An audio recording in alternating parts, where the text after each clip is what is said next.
Level 1, the analyst. You're 26.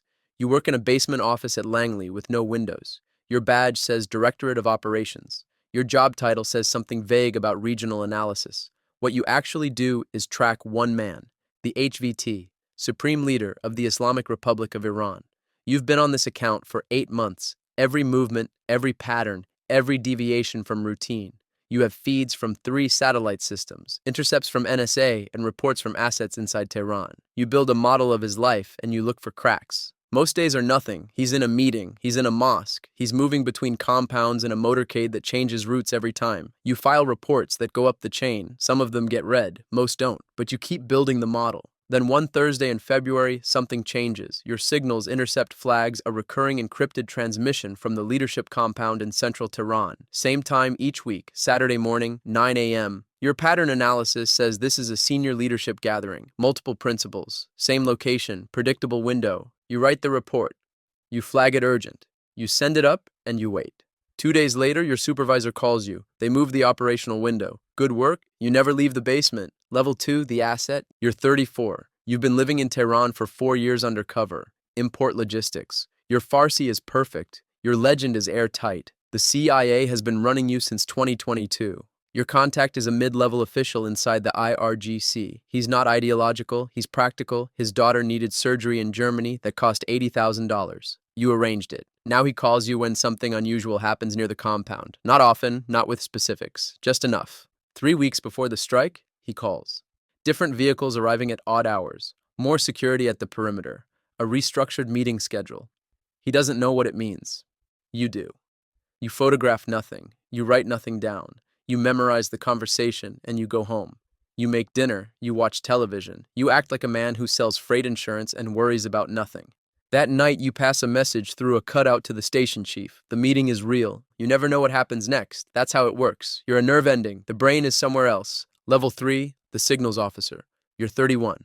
You're not in Tehran. You're in a facility outside Amman, Jordan, in a room that smells like recycled air and old coffee. You run SIGINT collection targeting Iranian government communications. Your team has been intercepting signals from the leadership compound for 6 months. 2 weeks before the strike, the pattern shifts. Increased traffic volume on the compound's primary frequency, then encrypted comms on a channel associated with the high-value target's personal security detail, then something you haven't seen before, a direct transmission to the IRGC chief's personal channel from inside the compound. You isolate it. You run it through the stack. The content is encrypted, but the metadata tells you enough. 2 high-value principals, same location, Saturday morning. You flag it, you write the technical assessment, you attach it to the package going to Langley. You don't name the HVT in the report. You don't need to. The analysts know what this pattern means. You get back to your other work. There are 40 active collection priorities. Iran isn't even your primary account. Level 4, the ground branch operator. You're 29, former Delta Force.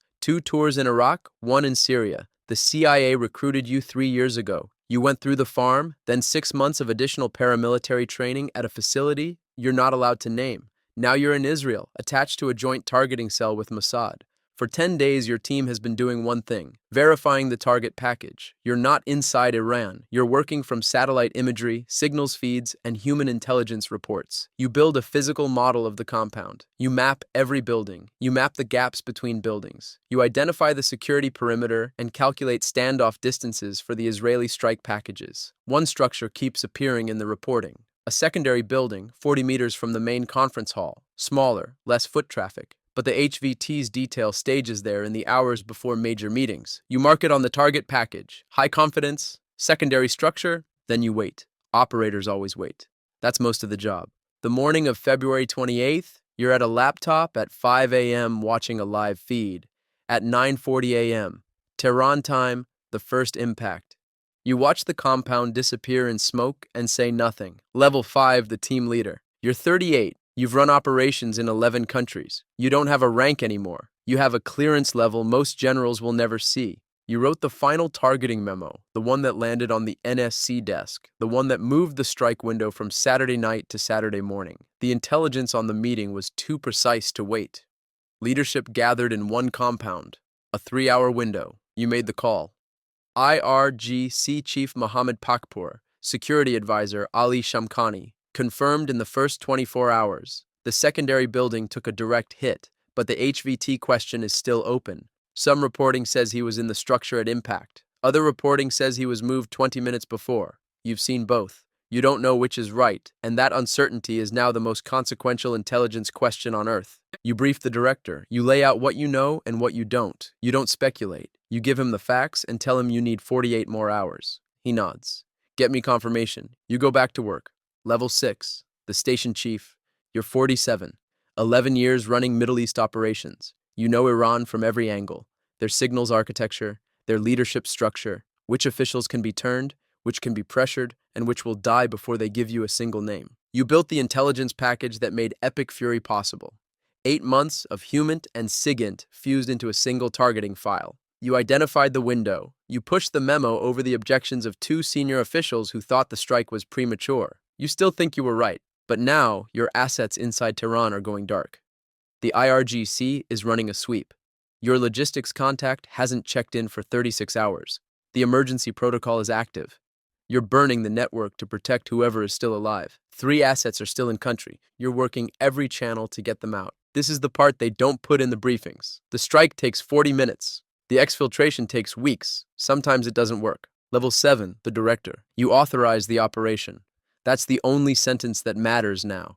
You're 58, 30 years in this building. You know what a presidential finding is. You know what it authorizes and what it doesn't. The president signed it. The NSC approved the target package. The lawyers cleared the legal framework. Every box was checked and documented. Pakpur is smoked. Shamkhani is logged out. The IRGC command structure is fractured. Whether the HVT survived the morning or didn't, the Iranian leadership now knows their compound wasn't secure. Their communications were penetrated and their closest security detail failed them.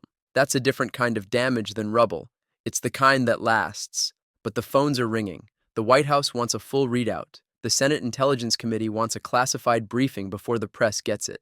3 allied governments want to know what comes next and what the U.S. is going to tell the world. You pour a cup of coffee, you sit down, you start writing. Level 8, the question. Nobody knows. The compound took multiple direct hits. The secondary building collapsed. The IRGC has not confirmed or denied anything.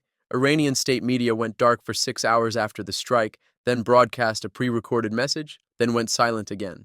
3 intelligence services have conflicting assessments. The CIA says high probability he was game overed. The Mossad says confirmed. The DIA says wait for more evidence. Somewhere in the rubble or somewhere in a bunker 40 meters underground, the answer exists. An 86-year-old man who has run one of the most disciplined personal security operations in the world for 35 years, who has survived assassination plots before, who moves between hardened locations daily and trusts almost no one outside a circle of 5 people. Maybe they got him. Maybe he saw it coming. The analysts are still running the feeds. The assets who are still in the field are still reporting. The signals officers are scanning every Iranian government frequency for signs of life or silence. These things always come out, it just takes time. Level 9, the machine. The operation is over, the mission isn't. Somewhere in Langley, a new analyst is being assigned to the Iran account. A new asset is being recruited inside a ministry in Tehran. A new collection effort is being aimed at whatever remains of the Iranian command structure. The strike was one morning. The intelligence operation behind it took years, and it will take more years to understand what it actually produced. Leaders die or survive. Compounds get rebuilt. Networks adapt. The CIA is already watching the next pattern, already building the next model. There's always another analyst in a windowless office, tracking one man, looking for the crack that changes everything. That's the work. It was running before you sat down at that desk. It'll keep running long after you're gone.